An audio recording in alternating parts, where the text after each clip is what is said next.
Hi everybody, thanks for tuning in, zooming in, twitching in, whatever platform we're doing this on right now.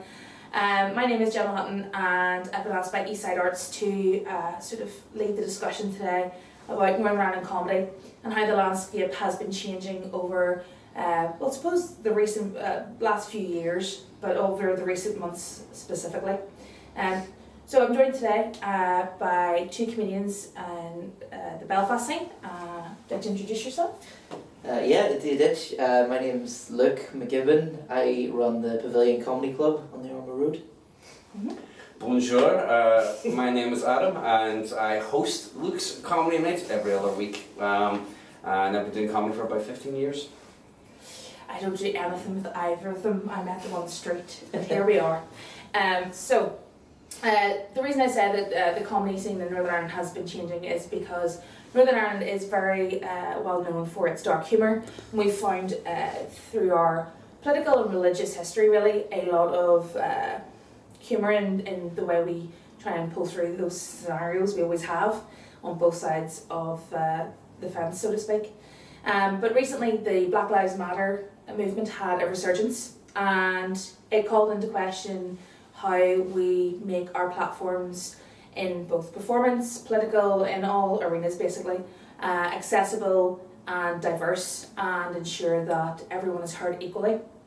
And specifically in comedy, there's certainly from the outside, so just a bit of context, I have kind of not been in the comedy scene for the last few years for multiple reasons, but I've certainly noticed that on social media the conversations have exploded about who is performing and how diverse our stages are.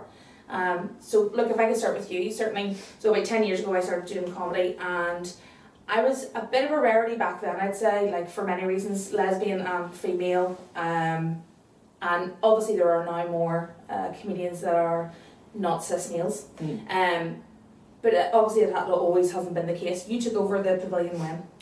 2013, October 2013, so 7 years. Yeah. Wow, that long? Yeah, do you hear that little sigh from Adam there? Because I've been going there for 12. takes a toll on a person, so it does. So back then it was definitely a very sort of male-orientated energy. Yeah. Not to say that that was a negative thing, but that was just the way things were back then. Yeah, I think so, yeah. Yeah. So how do you think, so I know you're quite an ally in terms of feminism especially, Thank you. and LGBT. How have you sort of brought your allyship into organising and promoting the Pavilion? Well, yeah, this is the thing, is I feel like pretty much anyone would consider themselves an ally, but it's got to be an active thing, isn't it, as well? It's like, so I think whenever I took over in 2013, I would have called myself that, but I did have some hypocrisy called out via Twitter, people talking about all male lineups, and I took that on board and decided to try having like a quota, so having at least one female act on like every week, and the effect that it's had has been, in my opinion, only positive. So like we've seen no decline in quality, obviously, and I have seen a difference in the diversity in our audiences. So, and I don't know how conscious that is, but you would find that in most comedy nights, if you were to look at the crowd, most of the women in the crowd would be there as part of like a date or maybe like with a group of fellas, whereas now I do see in the Pavilion more often like women coming out with women, you know, and to me, I do think there's part of that is due to having a more diverse lineup. But I think like everyone on all sides of the spectrum can agree that a more diverse comedy scene is like, that's only a good thing. Everyone wants that, I think. And to me, it seems like the division in the scene seems to be where the responsibility lies. So on one end of the scale, you have people saying the responsibility for a more diverse scene lies with acts. So you hear people saying like, well, no one's getting turned away for being a woman, so why don't more women ask for gigs? Whereas on the other end, where I'd probably put myself, is that there's a responsibility on promoters, because yes, obviously if you want more female comedians, females have to try and be comedians, and that's not going to happen if there's a perception of a sort of male energy in the scene, like when I think about what makes people want to start doing stand-up comedy, there seems to be like three big things, which is like, I've written this down. So like a latent ability and a confidence in your ability. So like at one point in our life, we all at least once thought that we were funny enough to do this. Once, yeah. And then openness to access. So like in the early 2000s, there was only the Empire, and that wasn't very open for amateurs. That was professional act only, maybe the odd 10 minutes spot. And then finally, perception of atmosphere. So like, I think that if I was a woman wanting to do comedy, I would feel put off by like a number of just like all male lineups just over and over again. Like, nobody's saying that that's on purpose, but I would say that as promoters we do have a responsibility to change that to whatever extent that we can. I also think like there's other factors that can affect the perception of a scene. So like there's the incident of Eurydice, I can't remember how to pronounce it, Eurydice Dixon, who was an Australian comedian who she was attacked and killed on her way home from a gig by a stalker. And then after that there was some discussion about like, oh, how can we make the scene safer? And sadly I do think that was one of those discussions that just sort of fizzled out. But this year, in the last few months, there was a significant amount of scandal reported in the Southern Irish comedy scene. So there was like creepy behaviour basically at the very least, and then at the top end, sexual assault, and like promoters making very sort of like derisive jokes about female comics, and of course that affects like the perception of, if I was thinking of doing an open mic and that's what I saw and that's what I heard, like of course that would be off-putting. And to me, I think like quotas are the first step towards that. And I mean, largely they don't do any harm. Like the BBC a few years ago started putting in, I think in a panel show, for every 3 people they would make sure that one of them was a woman. Of course reflecting that statistic that 1 in 3 people is a woman, right? But and there's obviously been no decline in the quality of the shows there, and I think that's only encouraged people. But in terms of, I'm going to shut up in a second because I know I'm playing on about this. In terms of like numbers in the scene right now, there's about I have a list, and I sort of checked it before it came out. So there's roughly about 108 active comedians in Northern Ireland, and among them there's roughly about 18 active female comedians. And I'm using the term active quite loosely because there's not a huge amount of stage time going around in the first place for everybody. So to me, like there was a few years ago I did a count, and the number was about, I think about 5. So like there has been improvement, and I do think that's from the number of clubs that are starting to adopt diversity quotas, because it's not just the Pavilion. I'm not going to toot my own horn. There's also like the Friday night comedy by Paul Moan. There's Kill Your Darlings by Alan Irwin, everything Graham Watson does in the Black Box, and there's probably other ones that I've forgotten. But Coven Comedy Club. One your partner does. Yeah. Which is specifically diverse. The prime example you should have used. Yeah. Before saying any other name. Yeah. We'll edit it. It'll be fine. We'll muted in. Yeah. Edit that out. But so obviously it's not just females, it's about LGBT, about having non-white comedians on there as well. It all kind of ties in with the same sort of responsibility with promotion. And I think it's just like you're saying, it's like, obviously the kind of struggles of female comedians and diverse people and LGBTQ comedians and stuff like that go through. When all that madness happened down south, I remember me and George Firehorse, we sat and we were like going, God, if you saw any of that happening, you'd say something. Or if like it was happening to you, you'd say something. And it made me kind of realise there is this entire kind of side of like people who kind of suffer in silence that we don't kind of even get a grasp of. Because me, for being white male privilege and whatever, to me I'm like going, how could that even happen? That sort of thing. It's weird. I mean, when that all happens down south, I was like going, because it's something obviously we don't see reflected up here. Yeah. Hopefully, fingers crossed. Well, the thing is that the difference between south and north, I think, is that the south has just exploded, and there is a bigger scene down there. Yeah. There's also a lot more power plays going in. Like there's more money and funding going into some of the gigs as well. Yeah. And with that comes the power trips, and that's where a lot of the problematic behaviour has happened. But the thing is with female comedy over here is microaggressions. and it's something that perhaps you maybe don't pick up on because you're not Yeah. really looking for them. Because you assume that the people that you're working with on stage are dead on. Yeah. Because you Yeah. know them. Yeah, it's Yeah. because you're going, I'm in a friendly environment, but to some other people that might not be it. Yeah, and Like, I think that's it's just it. Like, I can't imagine you look being some sort of tyrannical promoter kind of thing that's just score names off the list if they're female Rips it kind off of in thing. front Yeah. of you. Yeah. I think it's I'm like, more, oh. I'm more Bush than Trump, you know. I'm a bureaucratic kind of evil. Yeah, okay. Because that's what I was thinking about. Obviously, you get names in and people emailing names into you to like ask for gigs in the PAV, and I'm always like, obviously, what kind of criteria do you use for that? Obviously, first come first serve. I always imagine with the PAV that is, and then if you're solid opener, solid closer, that kind of crack. Well, sorry, I didn't mean to. No, that's fine. I guess to me, what matters, and it's actually because quality factors in, because you want the night to still be good, but you want to allow people to be shit because you don't get good without being shit.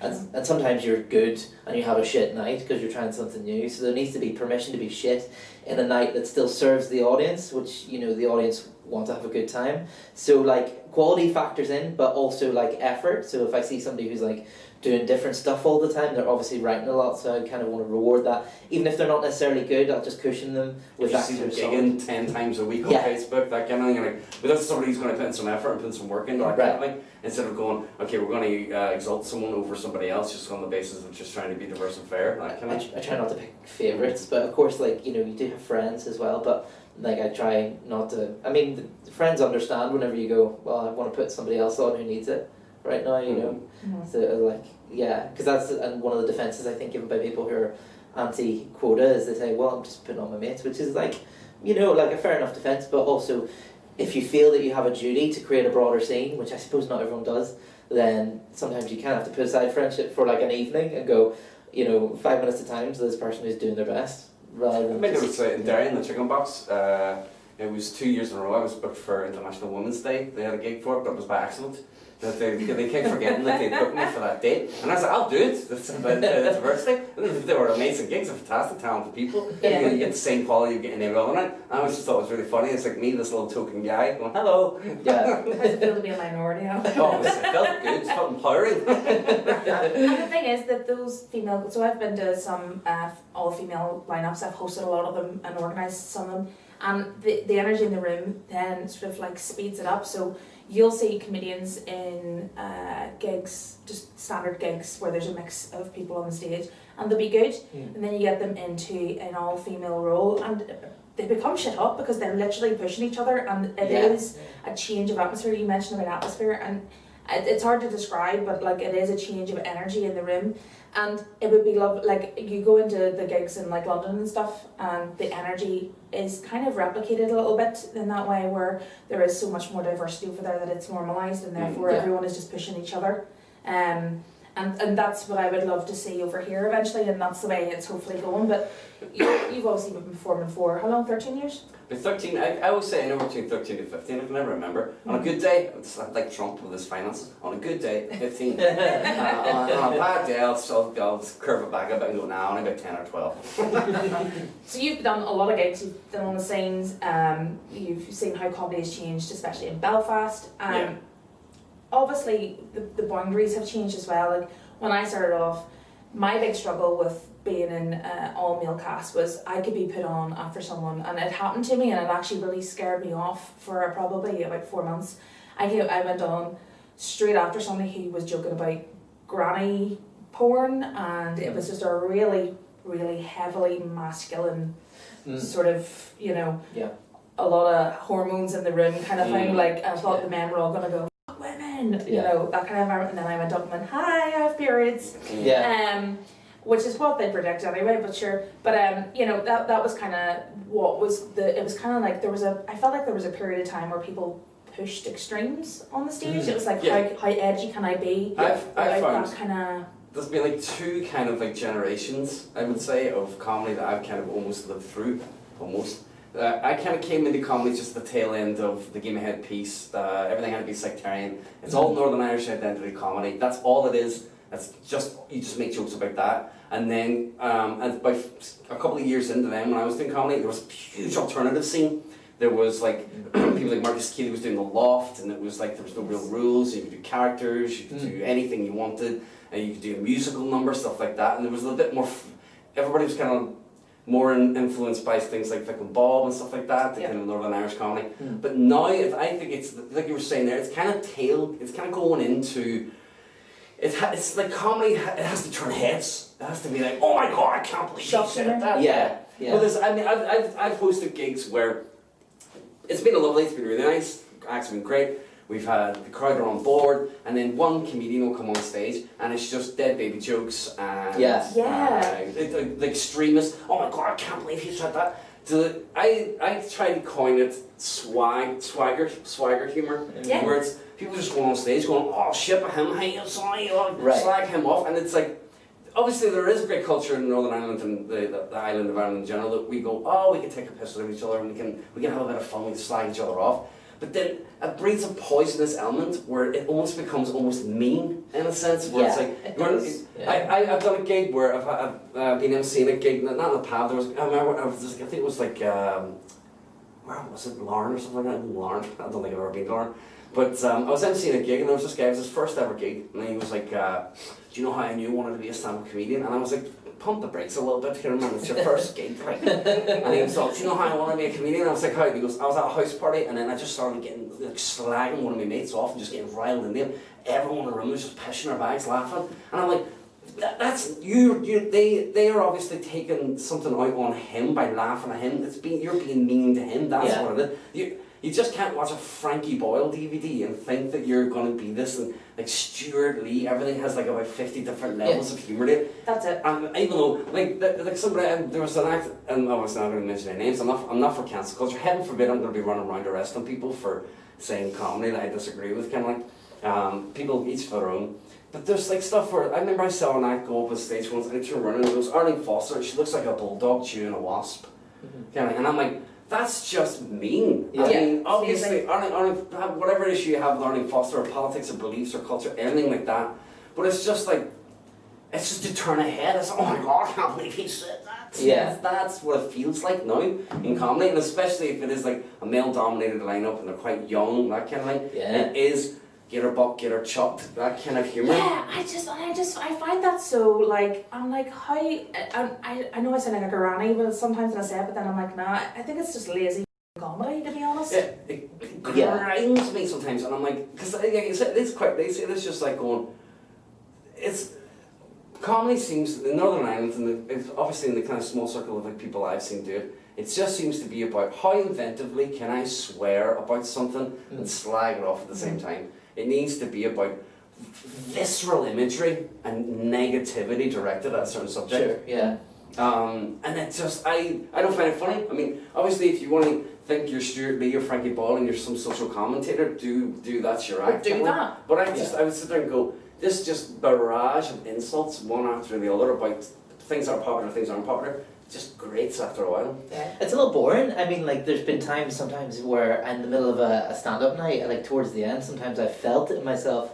I felt like, oh, I'm actually sick of hearing about wanking, just for tonight at least. Like, I'm just sick to death of it. There has to be something funny in it. Yeah, sure. But it's like, but it all boils, like, if from what we're talking about, it all boils down to a lack of diversity, where it's like. What you've invited me here for, the reason why I'm here, it's because there was a Facebook post that I did where I went in a little, it was a little ruse, it was a fool, I basically put up a post on Facebook saying, I'm going to come up with a character, and I'm a straight male, and I'm going to play a gay character, and he's going to be camp, and this is the character I want to go for. Is this appropriate? And garnered tons and tons of messages from a wide variety of people. Yeah, people going, either this is the most horrible thing I've ever heard in my entire life, and why would you do this? To people going, oh, sure, you should be allowed to laugh at anything, kind of like, like those kind of things. And then revealed then the next day, after getting getting this really good debate going, revealed the next day that the reason why I was doing this was because I'd seen a portrayal of a character in a Northern Irish comedy, played by a straight man, but played camp for laughs, and that's the way I would look at it, camp for laughs. Yes. It's all very limp wrist, Mr. Humphreys, it's got a throwback that just kind of screams that Northern Irish comedy is just this non-diverse pantomime of crass characters. And I think that kind of boils out to this kind of negative comedy that's coming through. Not that I'm saying that character, they're being mean about a gay person. Yeah. I'm just saying they're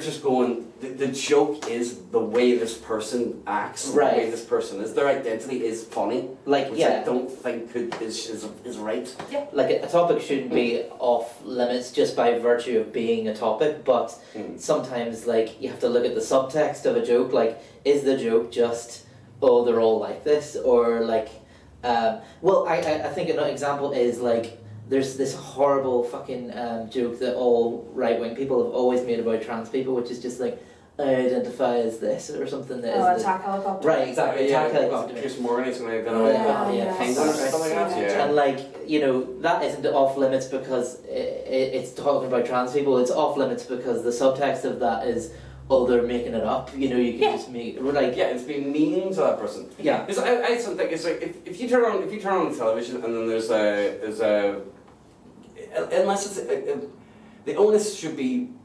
It should be their identity, because I started thinking to myself, okay, so if I disagree with a straight man portraying a gay character for laughs, then I have to like look at a lot of the comedy that I watch and try and see if I can examine it as well, like Bruno.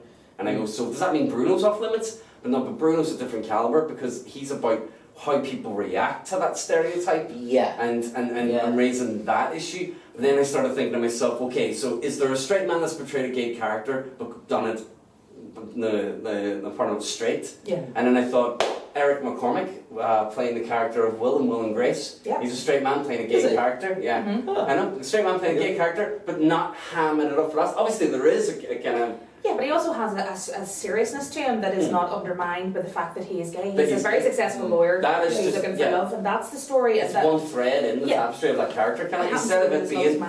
Oh my god! Because if you get that, somebody will turn on the TV and go, look, there is somebody portraying gay people as buffoons. Yeah. And then they'll know someone like that and turn to them and go, oh, you must be like that. Yeah. And like, you know, that is your stereotype. And I mean, you know, being gay, you know more about this than me, but like, I can't imagine there's a gay person out there who hasn't experienced like bullying based on that kind of thing. Well, that was some of the messages I got. I had like a few people privately messaged me, like gay comedians on the scene, and a few friends of mine who are gay.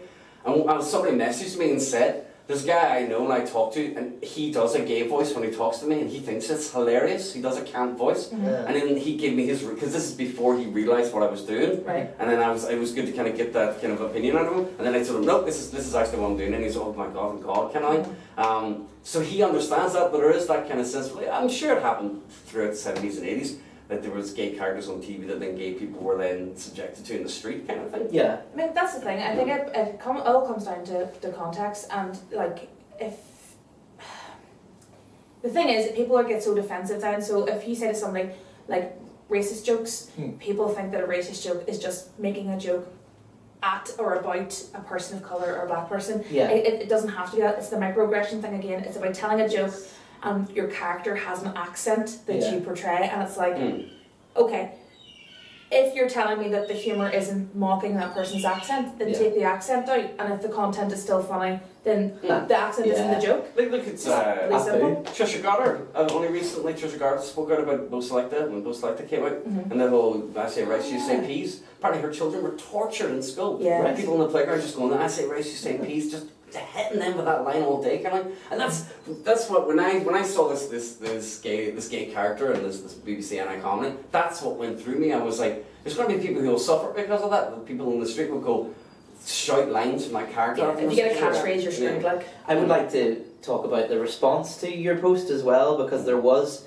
some responses to it from from people who I didn't actually watch the show, to be honest, that we're talking about, but the people who I assume that it's about, and to be honest, the response was just a load of gurning and victimhood, like going like, oh, I can't even do characters anymore, and it's like, nobody's saying you can't do a character, and also this isn't like, nobody's trying to cancel you, this is like, this is criticism. I'm not going, this is a criticism. You should never be allowed to do anything ever again. Yeah. I'm not that kind of person. I'm saying, I'm not telling you what to do, I'm telling you how I feel. Yeah. That's the way I think of it. And then the Exactly. onus then is on you and how you take away that information and develop your characters. I mean, if you end up on the develop your TV, you obviously have a talent. You know, no one's gonna. Well, you know, everyone's like comedy is subjective. Yeah. Is the thing. But like, I think the thing is that we're kind of in a culture now where we're all starting to go, okay, can we aim higher in Northern Ireland now? Yeah. Because we've already been behind the times for a long time, like into the 90s, where we're still talking about early noughties, give my head, like that kind of like. Yeah. It had its place, it had its time, but we're kind of surely we're over that now. Like we have one of the biggest Pride festivals in the UK actually now, and we are trying to be more diverse in our communities. So the comedy kind of needs to respond to that. Comedy should be responsive and reactive, but Northern Ireland is one of those places where, like, if you go to a London gig, they're talking about what's happening there and then it's all, you know, it's current, it changes, it evolves. We seem to have that, but then get scared and go back into our old stuff. And that, like, even as a woman, you know, or a gay person, I still, when I get nervous, fall back on those classics, you know, about being a gay woman or whatever. And, you know, so I hold my hands up to that, but I think the other thing that I'm saying is in terms of, you know, we're having these conversations on social media now. You're a booker and you're being actively aware of who you book. As performers, you know, I would say that it's apparent that you are now being, not that you weren't ever, but that you're particularly conscious of tone and... It hasn't only been like the past like few years. Because it started, and it was that gay character that broke my back. Basically, I was like, oh my god, what's going on? Okay. But I've looked back over a few things in the past where I've like some routines that I have. Like there's a sketch that I've written that I looked at and I was like, oh, it's a bit problematic there. I'm taking into account of the mindset that I'm in, kind of thing. So yeah, and I'm not always going to say I've always walked the line and I've always been done in the head. But yeah, I am much more conscious now about. I've always had this thing is if you're going to take a piss out of anybody in comedy, it's always going to be yourself. I think. As I said, it's mean to kind of punch down or punch up kind of thing. Yeah. So I've always had this thing where it's like, it can't be mean, it can't be like a prank. It has to be silly. It has to be irrelevant, and if it has any more deeper meaning, it can't be at the expense of it being funny kind of thing. So that I think I'm kind of more changing my mindset in that sense to kind of be more aware of. Would there be somebody in the crowd that would kind of take a wee bit of offence on this? And if it is there a different way we could do it, or is there? Would you say it's necessary at all? I think that's a good thing. Like if you're not sure if your joke is going to be like hit the right mark or not, would you say it to the person's face? Yeah. And if you go probably not, then probably don't do it, and that's your problem solved or adjust it. Yeah. And I think this thing is that the fear of cancel culture and PC police, as people get called, means that comedy is ruined. It's not just get smarter and change your targets. Yeah, you could still joke about anything, but it has to resonate for you somehow. Kind of like you can't go. I can't come turn around and go, oh, I've got a great idea for a Caribbean character. Kind of like it's like, yes, that is a great idea. And that's your Little Britain. Yeah, let's find somebody from the Caribbean and maybe speak to them about it and see whether or not they want to get involved and that kind of thing. That kind of, that's the kind of mindset I'm in, which is why I loved it when everybody had the reply back that message on Facebook. And it's really interesting to see how people. I commented, you saw I just commented because I know you and I was like, I'm literally see the I'm waiting to see who responds inappropriately. But yeah, so I guess sort of to summarise then, things are hopefully changing and moving on. You're a promoter who is actively pushing that forward. Do we continue just calling people out on that stuff? Is that the way to do this? Or do we just nurture and encourage our own acts to push the boundary to show people that the scene is changing? Like, what do you think is the key of this? Sorry, I don't see why we can't do both. Like obviously it would help if we raise people up who were too big to ignore. And I do think call-outs do work, but I think when they're done in a certain way. My partner, Sarah Furby, we discussed earlier, did a sort of non-confrontational call-out earlier in the year and was really active in the discussions that followed. And like, because what happens when you confront people is they get defensive, and you're never going to change minds while the defenses are up, so you kind of have to be like nice and, well, I mean, persistent and gentle. Otherwise, you're just going to make people hate the idea of equality, But it's very easy for me to say out of my wee fucking throat, isn't it? Agree? We need to do both? It's a weird one. My panic is going like, okay, I'm a comedian and I'm putting limitations on comedy.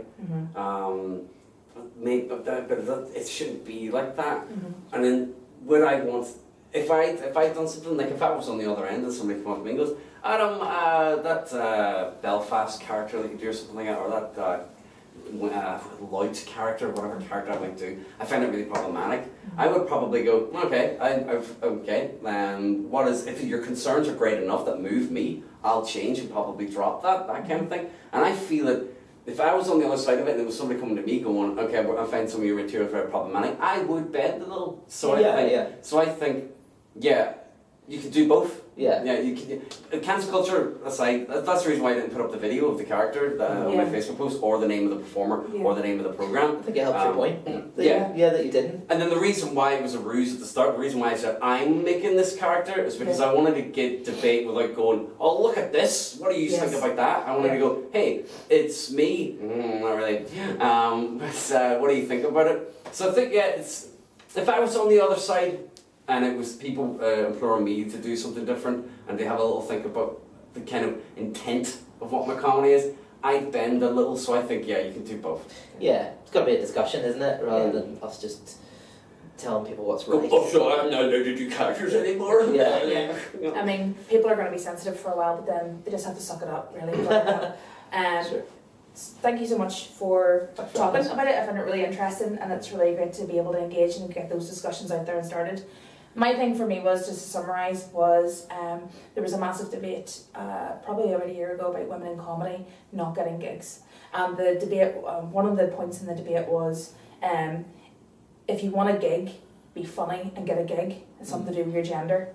And I would dispute that, because the only way that women can get better, or minorities and people who don't normally get platformed, is to get more and more stage time. And if you go on, like I said about my experience where I went on after a heavily masculine, sort of anti-woman set, I would say, it crumbles you a little bit, because the audience are already kind of against you and their energy, and you have to fight uphill. And if that's the kind of environment that you're learning in, it puts you off. It also makes you use a voice that you don't normally use. I belittled myself with my gigs a lot of the time by going back to the, I'm a lesbian, I'm the novelty joke, rather than doing the material that I wanted to do, because I felt safer, and I mean genuinely safer, talking about those things, because that audience were then in a mind frame to engage with that kind of novelty factor a bit more, rather than doing the comedy that I actually probably wanted to write at the time. And that's just me personally speaking, but I think for comedians to just go get funnier and get gigs is ignorant, and absolutely agree with you guys. You have to actually actively create that space and encourage people to move forward, and that's the only way we're going to get more people on the scene. It's probably the advice from a man would give that advice. Oh, she's just did a gig, born to do better. I'm not going to say, but yes, it was very, very much. Listen, thank you so much for talking to me for Eastside Arts. Folks, thank you so much for watching this. Pavilion is on Facebook. Yeah, I mean, in the normal times, it's Monday nights in the Pavilion on the Orwell Road. Doors at 7:45. It's been so long. It's been so long. We were going to pretend it was pre-pandemic, but it's not. In the mystery realm, you can see yourself. You're doing the online PAV. Since the PAV shut down, I've taken it online as a live stream every Monday night from 9:30. Just look for Monday Night Comedy at Adam and George's gaff. It's 2 hours of me and George sitting in the kitchen. Or just pop it out and have a wee smoke. It's an absolute gig. My name is Gemma Hutton. On behalf of Eastside Arts and 343. Thanks for watching. Bye. Thanks.